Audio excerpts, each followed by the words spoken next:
अभी कुछ दिनों पहले नीट का विज्ञापन निकला है जिसके द्वारा MBBS, BDS में एडमिशन के लिए टेस्ट लिया जाएगा, लेकिन यह नीट आजकल फिर से विवादों में घिर गया है क्योंकि इसके द्वारा भरी जाने वाली ऑल इंडिया कोटा में OBC को रिजर्वेशन नहीं दिया जाएगा।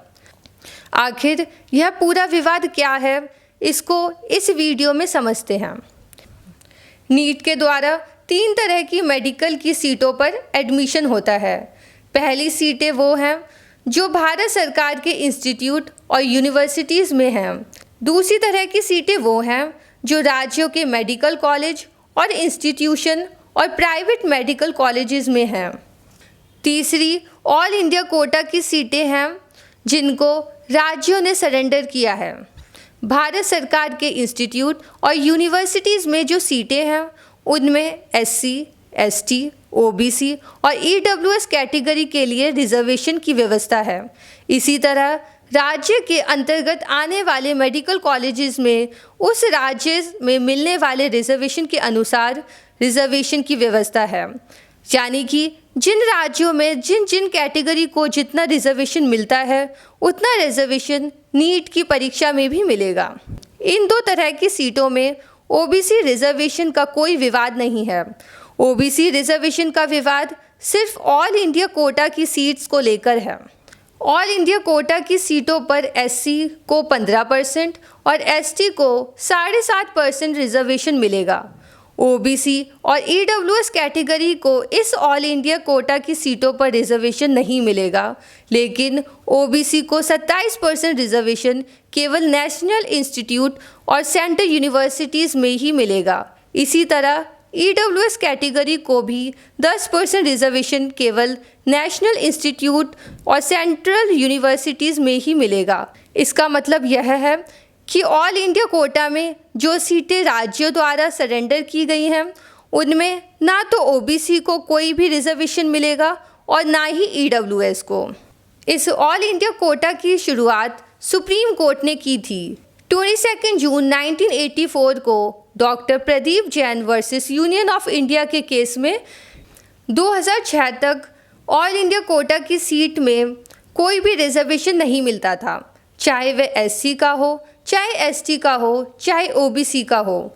लेकिन 31 जनवरी 2007 में सुप्रीम कोर्ट ने Abhaynath versus university of Delhi के केस में पोस्ट ग्रेजुएट कोर्सेज के लिए ऑल इंडिया कोटा की सीट्स में SC और ST को रिजर्वेशन देने का आदेश दिया और तब से SC और ST कैटेगरी को ऑल इंडिया कोटा की सीट्स में रिजर्वेशन दिया जाता है।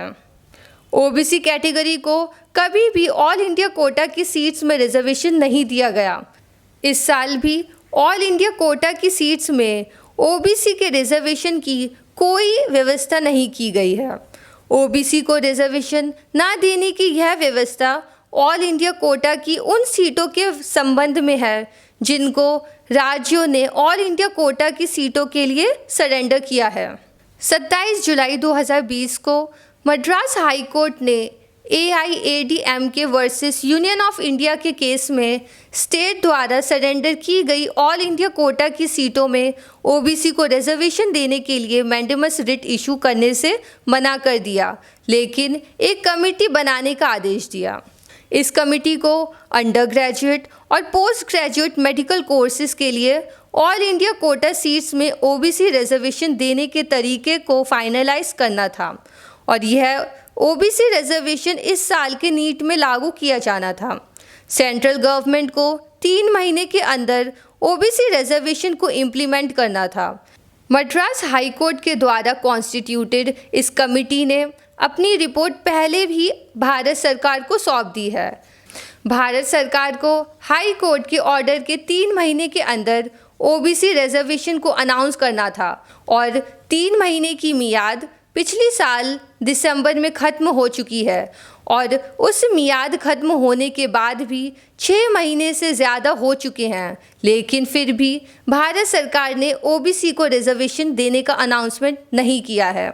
सबसे बड़ी बात यह है कि भारत सरकार ने मद्रास हाई कोर्ट में अपने एफिडेविट में यह स्टैंड लिया था कि वह नीट में ओबीसी को ऑल इंडिया कोटा की सीट्स में रिजर्वेशन देने के लिए तैयार हैं, लेकिन टोटल रिजर्वेशन 50% से ज़्यादा नहीं होना चाहिए।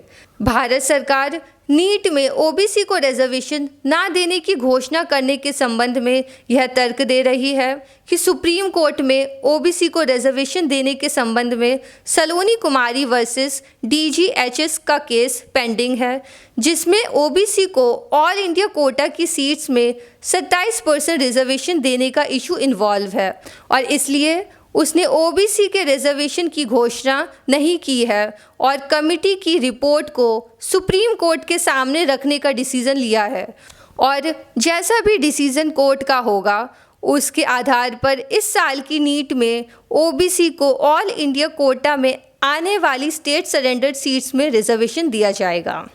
भारत सरकार का यह तर्क पूरी तरह से गलत और बेमानी है, क्योंकि सुप्रीम कोर्ट ने यह क्लैरिफाई किया था कि मद्रास हाई कोर्ट में जो इशू इन्वॉल्व है वह सेम इशू सुप्रीम कोर्ट में सलोनी के केस में इन्वॉल्व नहीं है और इसलिए मद्रास हाई कोर्ट को केस को डिसाइड करने के लिए कहा था।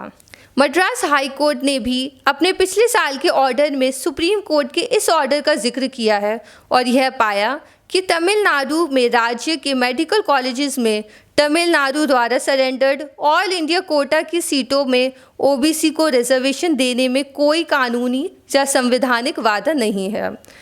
यह समझ से परे है कि जब खुद भारत सरकार ने मद्रास हाई कोर्ट में और सलोनी कुमार के केस में सुप्रीम कोर्ट में एफिडेविट देकर state surrendered all India quota की सीट्स में ओबीसी को रिजर्वेशन देने का स्टैंड लिया है और मद्रास हाई कोर्ट ने भी यह कहा है कि ओबीसी को रिजर्वेशन देने में कोई कानूनी या संवैधानिक बाधा नहीं है, तो फिर भी मोदी सरकार ओबीसी को रिजर्वेशन ना देने के बहाने क्यों ढूंढ रही है।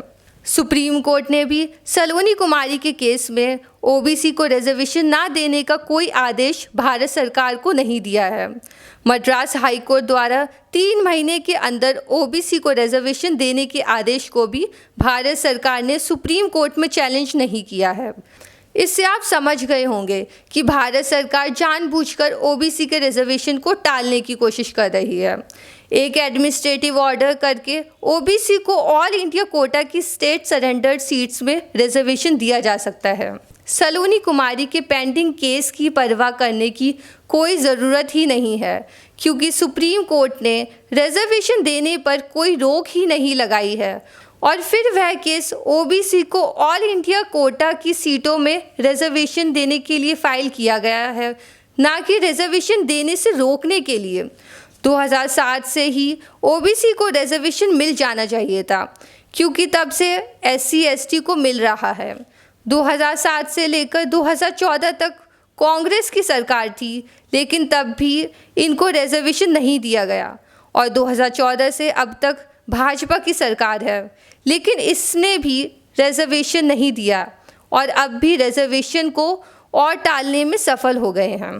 कल मद्रास हाई कोर्ट ने भारत सरकार के खिलाफ फाइल की गई कंटेम्प्ट पिटीशन में भारत सरकार की इस बात के लिए आलोचना की कि उसने हाई कोर्ट के 27 जुलाई 2020 के ऑर्डर के अनुसार ऑल इंडिया कोटा में ओबीसी को रिजर्वेशन देने की घोषणा नहीं की और अब भारत सरकार अपना स्टैंड चेंज करके यह कह रही है कि वह सलोनी कुमारी के केस में सुप्रीम कोर्ट के ऑर्डर का इंतज़ार करेगी और तब तक रिजर्वेशन नहीं देगी। हाई कोर्ट ने 1 हफ्ते का टाइम दिया है भारत सरकार को अपना स्टैंड बताने के लिए कि वो ओबीसी रिजर्वेशन को कैसे इम्प्लीमेंट करेगी। हाई कोर्ट ने तमिलनाडु के मेडिकल और डेंटल कॉलेजेस में ओबीसी को रिजर्वेशन देने का आदेश दिया है। इसी तरह सुप्रीम कोर्ट ने भी एक अन्य केस में कल ओबीसी को ऑल इंडिया कोटा में रिजर्वेशन ना देने के मामले में भारत सरकार के रवैये पर एतराज़ जताया। धन्यवाद।